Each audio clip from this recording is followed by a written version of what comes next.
Black scientists' breakthrough in space tech launches global admiration. Dr. Maya Johnson's hands trembled as she stared at the results on her monitor. After 15 years of relentless work, countless failures, and being dismissed by the scientific community, her quantum propulsion theory wasn't just viable, it worked.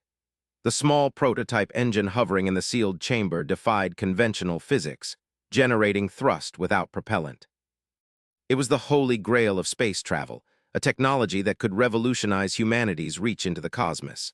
But as Maya's finger hovered over the call button to her department head, a familiar dread washed over her.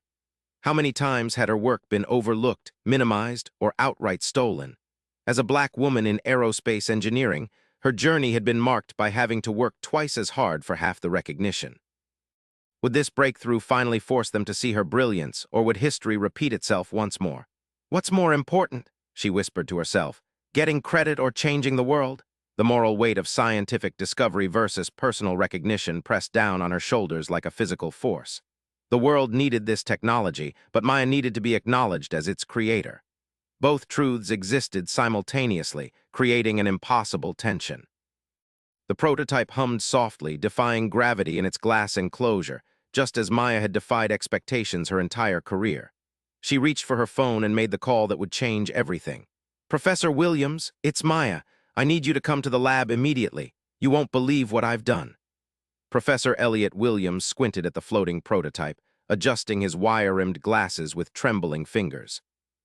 At 72, he had seen many claimed breakthroughs come and go, but nothing like this. "Impossible," he whispered, circling the sealed chamber. "The mathematics shouldn't allow." "But it does," Maya replied, her voice steady despite her racing heart. She handed him her tablet displaying complex equations. "I've reconfigured the quantum field theory to account for vacuum energy fluctuations. The equations predict precisely what you're seeing." Elliot's eyes widened as he scrolled through her work. "This changes everything, Dr. Johnson. Absolutely everything." At 42, Dr. Maya Johnson had already overcome more obstacles than most scientists face in a lifetime. Growing up in South Chicago, she had been the daughter of a high school physics teacher who filled their small apartment with second-hand scientific journals and homemade experiments.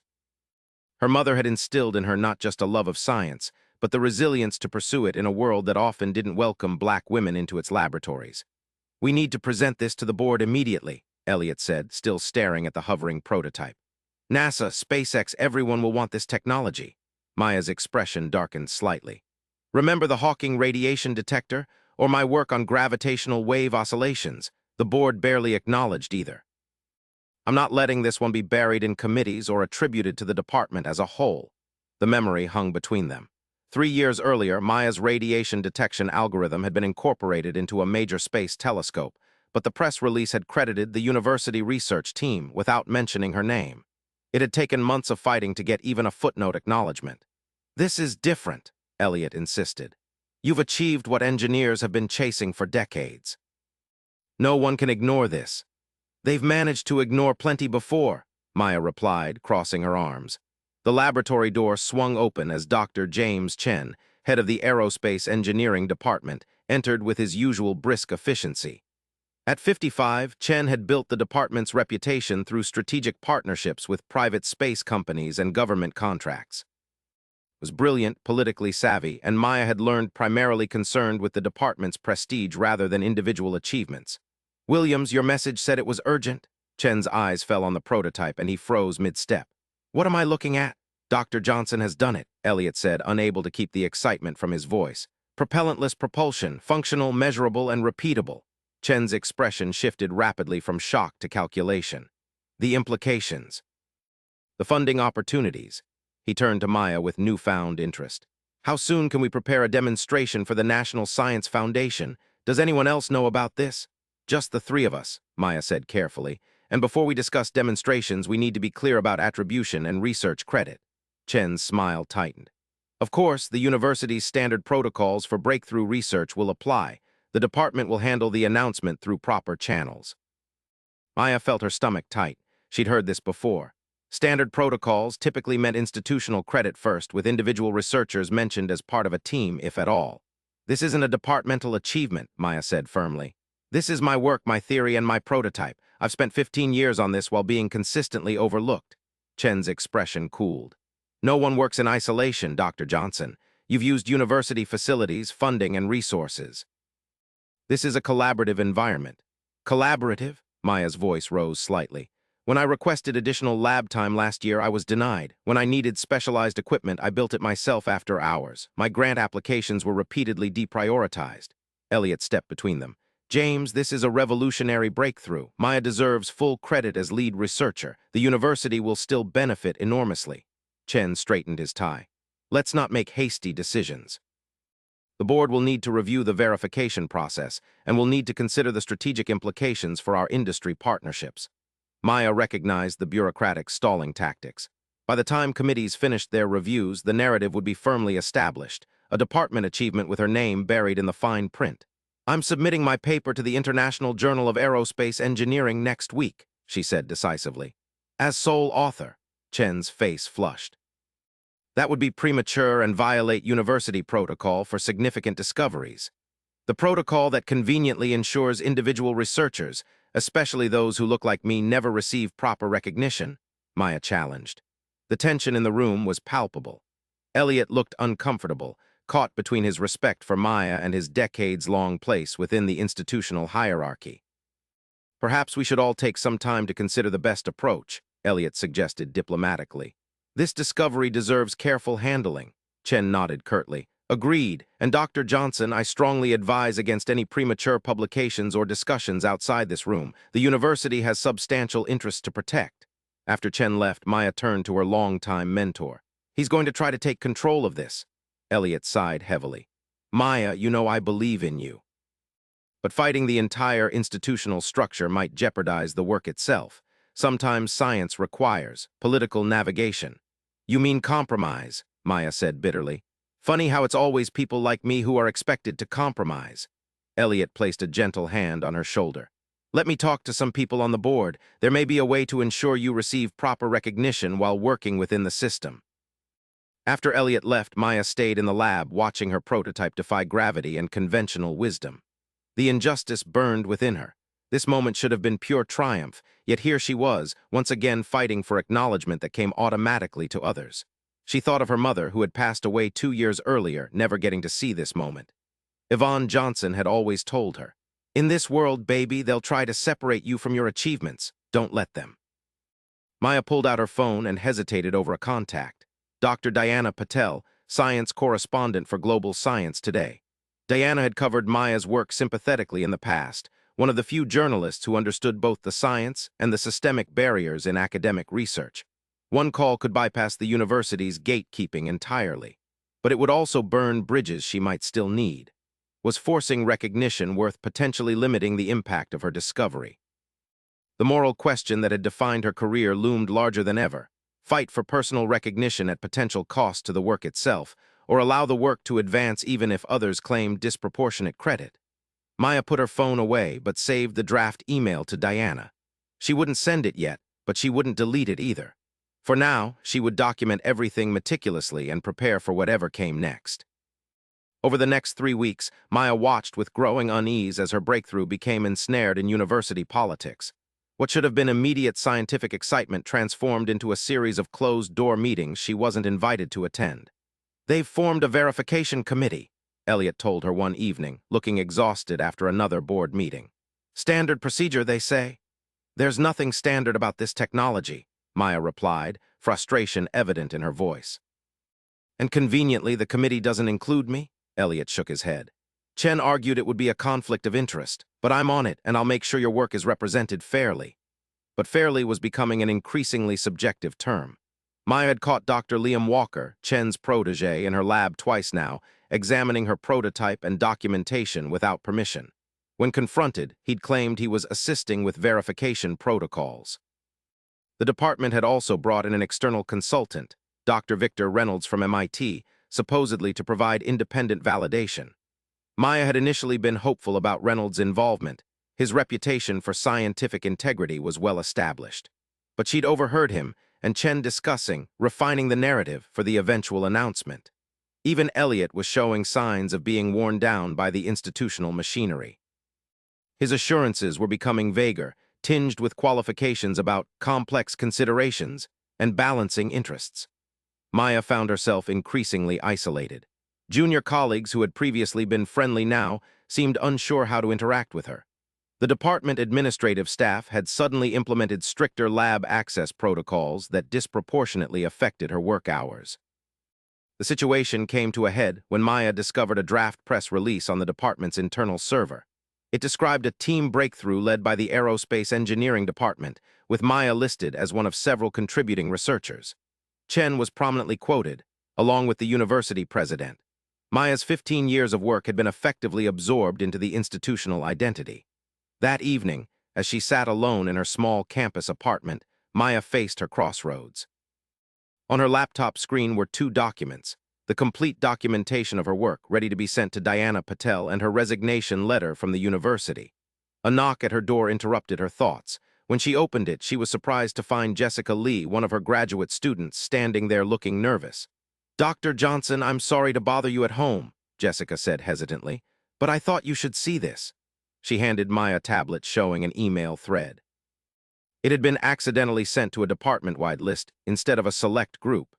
The messages detailed plans for the upcoming announcement of the quantum propulsion breakthrough, including talking points that minimized Maya's contribution and emphasized the department's collective excellence. One message from Chen explicitly stated, "We need to manage Johnson's expectations about her role in the public narrative." "They don't even try to hide it anymore," Maya said quietly, anger and disappointment washing over her. Jessica looked at her with earnest eyes. "Everyone in the lab knows this is your work, Dr. Johnson. We've seen how they're trying to sideline you. It's not right. Thank you for showing me this, Jessica." After Jessica left, Maya made her decision. She wouldn't resign. That would only make it easier for them to take full credit. But she wouldn't be silenced either. She called Diana Patel. "Maya, it's been too long," Diana answered warmly. "What can I do for you?" "I've made a breakthrough," Maya said simply, "and I need to tell the real story before it gets rewritten." Diana's article in Global Science today sent shockwaves through the scientific community. Titled "The Revolution They Tried to Hide," Dr. Maya Johnson's Quantum Propulsion Breakthrough. It detailed both the revolutionary technology and the systematic attempts to minimize Maya's contribution. The article included quotes from graduate students and lab technicians who confirmed Maya's central role, alongside a damning timeline of institutional obstruction. Most powerfully, it contained detailed scientific explanations and preliminary data that established the credibility of the breakthrough beyond doubt. The response was immediate and overwhelming. Within hours, #Maya's moonshot was trending on social media. Fellow scientists, particularly women of color, shared similar stories of having their work minimized or appropriated. Major news outlets picked up the story, framing it as emblematic of larger issues in academic research. The university's carefully planned narrative collapsed overnight. Chen issued a terse statement claiming misunderstandings and normal verification procedures, but the damage was done. The Board of Trustees, sensing a public relations disaster, called an emergency meeting. Maya wasn't invited to that meeting either, but she didn't need to be. The outcome was conveyed to her the next morning by the university president himself, Dr. Catherine Morrison, who had never so much as spoken to Maya before. "Dr. Johnson," Morrison said stiffly in her wood-paneled office, "the university recognizes the significance of your contribution and the communication failures that have occurred." Maya said nothing, waiting. "We would like to schedule a proper announcement event next week with you as the featured speaker," Morrison continued. "The university will fully support your work going forward, including a dedicated research team and expanded lab facilities." "And the attribution issue?" Maya asked directly. Morrison cleared her throat. "You will be credited as the lead researcher and primary inventor. The university's role will be presented as supportive." It was a victory, but Maya knew it came only because they'd been backed into a corner. Had Diana's article not forced their hand, the original plan would have proceeded unchallenged. "There's one more thing," Maya said. "I want a commitment to review attribution practices across all departments with particular attention to the work of women and researchers of color." Morrison's expression tightened, but she nodded. "We can establish a committee to examine our protocols." "Not a committee," Maya countered. "An independent review with binding recommendations, conducted by experts in scientific ethics and diversity in STEM." The president hesitated, clearly calculating the political costs. "I'll need to discuss this with the board." "Of course," Maya replied evenly, "and I'll need to discuss next steps with my new contacts at NASA and SpaceX who have expressed significant interest in my work." It wasn't a subtle threat, but subtlety had failed her repeatedly. Morrison got the message. "I believe we can accommodate that request," she said finally. As Maya left the president's office, she found Elliot waiting for her in the hallway, looking both proud and ashamed. "You did what I couldn't," he said quietly. "You fought the system instead of working within it." "Someone had to," Maya replied, not unkindly. "But it shouldn't have been necessary." Elliot nodded solemnly. "I've been part of that system for too long. I convinced myself small compromises were worth it for the greater scientific good." He looked directly at her. "I was wrong, and I'm sorry I didn't stand by you more firmly." The acknowledgement meant more to Maya than she expected. "It's not too late to help change things," she told him. "This fight isn't over, it's just beginning." The official announcement event was everything the university claimed to value: prestigious, rigorous, and diverse. With national media in attendance and live-streamed globally, Maya presented her breakthrough with the clarity and depth that had always characterized her work. Chen and the department leadership sat in the front row, smiling stiffly for the cameras. Their presence was a necessary performance, but Maya took quiet satisfaction in knowing they were no longer controlling the narrative. The technical demonstration, showing the prototype engine lifting a significantly larger payload than should have been possible, drew audible gasps from the scientific observers. The mathematics behind it, which Maya explained with precision, would revolutionize theoretical physics alongside practical spaceflight. "The implications extend far beyond propulsion," Maya explained to the rapt audience. "This technology fundamentally alters our understanding of quantum fields and their interaction with macroscopic objects. The applications range from space exploration to energy production to computing architectures." Questions from fellow scientists were incisive but respectful, focused on the work rather than its attribution. This, Maya realized, was how it should have been all along: ideas evaluated on merit, not filtered through biases about who could make groundbreaking contributions.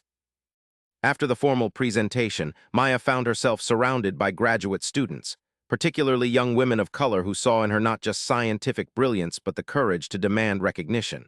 "You've changed what's possible," one doctoral candidate told her, eyes bright with emotion.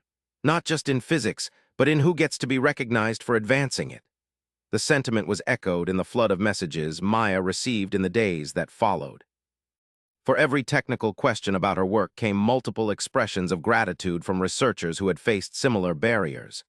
Even more significantly, within a week of the announcement, Maya received invitations from NASA, the European Space Agency, and 3 major private aerospace companies. Her technology had sparked a new space race, with everyone wanting to be first to implement it in actual spacecraft. The university, eager to repair its reputation, approved an unprecedented research budget for Maya's lab and fast-tracked the independent review of attribution practices she had demanded. President Morrison, recognizing which way the wind was blowing, now publicly championed the initiative as reflecting the institution's core values of excellence and equity. But the most meaningful response came from unexpected quarters. Dr. Victor Reynolds, the MIT consultant who had been part of the initial attempt to minimize her contribution, requested a meeting. "I was wrong," he said simply when they met in her newly expanded lab.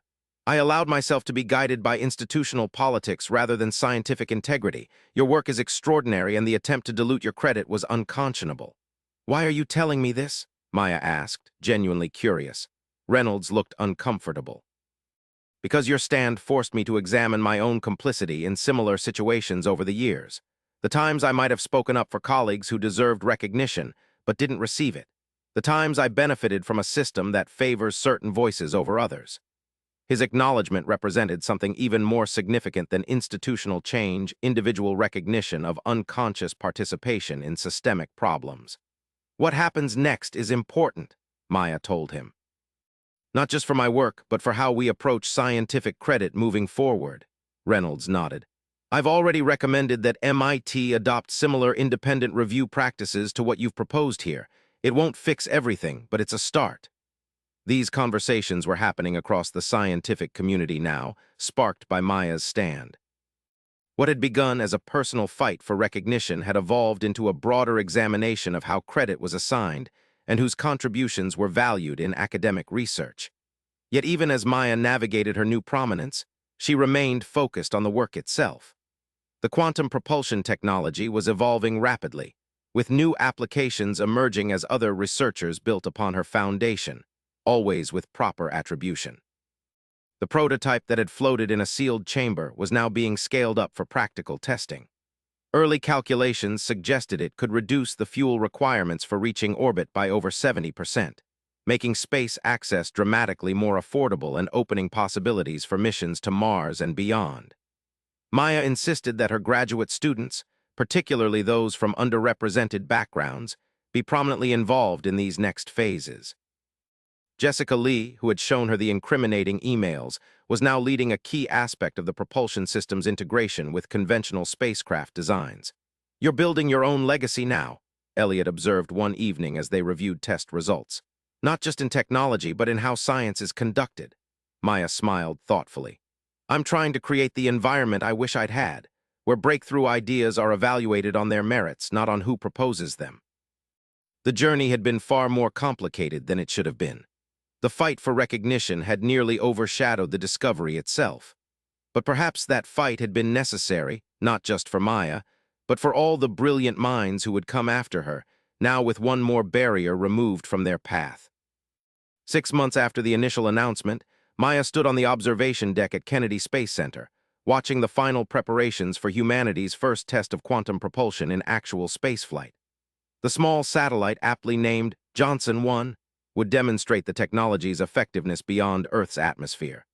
Beside her stood Jessica Lee, now her chief research assistant, along with a diverse team of scientists who had contributed to the project's rapid development. NASA had fast-tracked the test after preliminary results had exceeded even the most optimistic projections. 5 minutes to launch," announced the mission controller over the speakers. Maya felt a gentle hand on her shoulder and turned to find Diana Patel standing beside her. The science journalist had become a friend and ally over the months since her article had changed everything. "Nervous?" Diana asked with a knowing smile. "Terrified," Maya admitted. "It's one thing to make it work in a lab, quite another to launch it into space." "The mathematics are sound," Jessica reassured her. "We've tested every variable 100 times over." Maya nodded, but scientific confidence couldn't entirely dispel the human anxiety of seeing your life's work literally launched into the unknown, especially when that work defied conventional understanding of physics. The observation room had filled with representatives from scientific institutions worldwide, media outlets, and government agencies. In the front row sat Dr. Chen and President Morrison, their presence a reminder of how institutional priorities could shift when the winds of public opinion and scientific consensus changed direction. Maya had made peace with their presence. The university's independent review of attribution practices was showing promising early results, with several researchers having received retroactive credit for contributions previously assigned to departments or senior investigators. It wasn't perfect, but it was progress. 1 minute to launch, came the announcement. Maya thought of her mother, who had encouraged her scientific curiosity from the beginning, who had sat with her through nights of tears when racist and sexist barriers had seemed insurmountable, who had told her, "They can try to separate you from your work, but they can never separate you from your brilliance." 10 seconds, 9, 8. The countdown continued as Maya watched the small rocket on the launch pad, containing a satellite that would change everything about humanity's relationship with space. 3, 2, 1, ignition! The conventional chemical rockets fired, lifting Johnson 1 into the sky. But the true test would come later when the satellite reached orbit and activated Maya's quantum propulsion system. If successful, it would maintain and adjust its position without traditional thrusters, demonstrating unprecedented efficiency and control. As the rocket disappeared into the blue above, applause filled the observation room. Maya accepted congratulations with quiet grace, but her mind was already on the next 6 hours, when the satellite would power up her system and send back the first data. The waiting period was filled with interviews, technical discussions, and barely contained anxiety. When the mission control finally announced that Johnson 1 had reached its designated orbit and was preparing to activate the quantum propulsion system, Maya fell silent, watching the data screens intently. "Quantum system initiating in 3, 2, 1, mark." The telemetry data began streaming in, and Maya's eyes widened.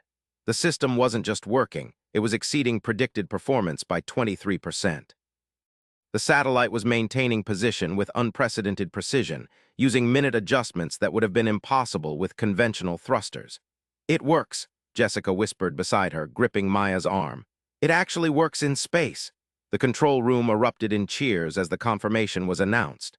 Scientists who had been skeptical were now staring at the data in amazement. This wasn't an incremental improvement. It was a fundamental shift in spacecraft propulsion technology. Dr. Reynolds from MIT approached Maya with an extended hand. "Congratulations, Dr. Johnson. You've just changed the future of space exploration."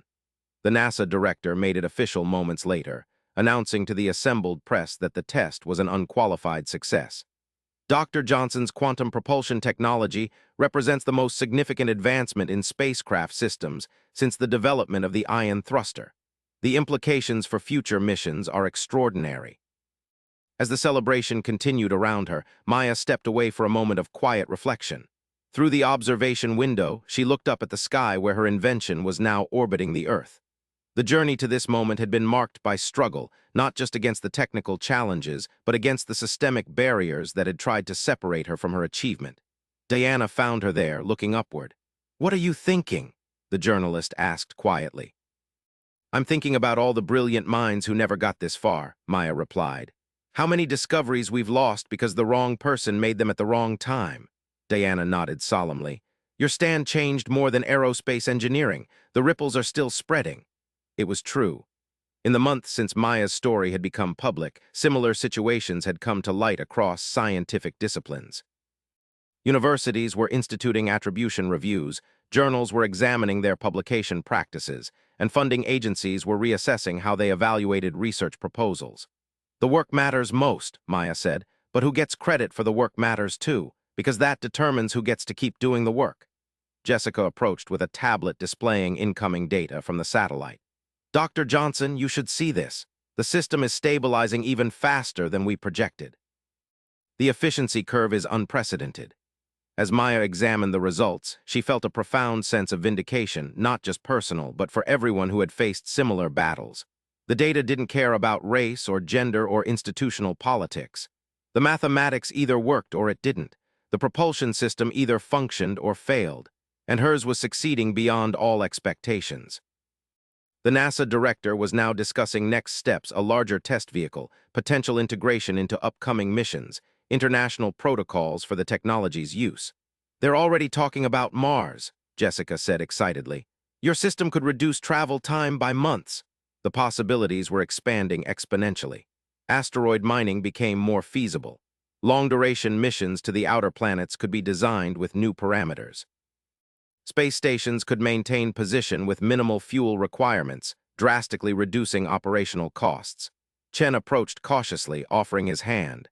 "Remarkable achievement, Dr. Johnson. The university is proud of your accomplishment." Maya accepted the handshake with professional courtesy. She didn't need his approval anymore, but neither did she need to hold on to resentment. The systems that had enabled his behavior were now under scrutiny, and that was more important than any individual grievance. "Thank you," she replied simply. "I hope this opens doors for other researchers whose work deserves recognition." He had the good grace to look slightly uncomfortable before nodding and moving away. President Morrison was more direct in her acknowledgement. "Dr. Johnson, I want you to know that your advocacy has led to substantial changes in our research attribution policies. We're implementing the independent review's recommendations across all departments." "I'm glad to hear it," Maya replied, "though it shouldn't have taken a public relations crisis to make it happen." Morrison accepted the criticism with a tight smile. "Sometimes institutions need external motivation to evolve. The changes will outlast this particular moment." That was the true victory, not just recognition for one breakthrough, but structural changes that would benefit countless researchers in the future. The fight had been necessary not just for Maya, but for all those who would come after her.